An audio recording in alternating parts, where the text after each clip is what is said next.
Hello and welcome to my channel. For recipes and instruction, go to the bottom page. This homemade burger with Swiss cheese is packed with flavor from fresh herbs, vegetables, and spices.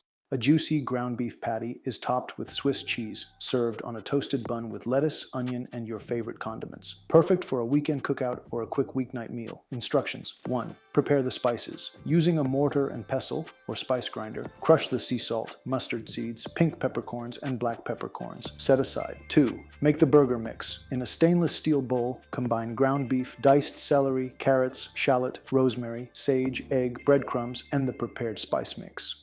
Mix until well combined. 3. Shape the patties. Use an ice cream scoop or spoon to portion the mixture.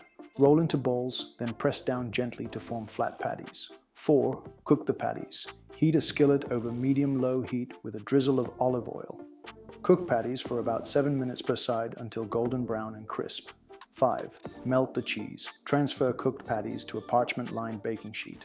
Top each with a slice of Swiss cheese and bake at 180 degrees Celsius, 350 degrees Fahrenheit, for 5 minutes until the cheese melts. 6. Assemble the burgers. Place patties on toasted buns. Add lettuce, white onion slices, ketchup, and mayonnaise. Serve warm with fries on the side. Like and subscribe, and thank you for coming by. Fork, yeah.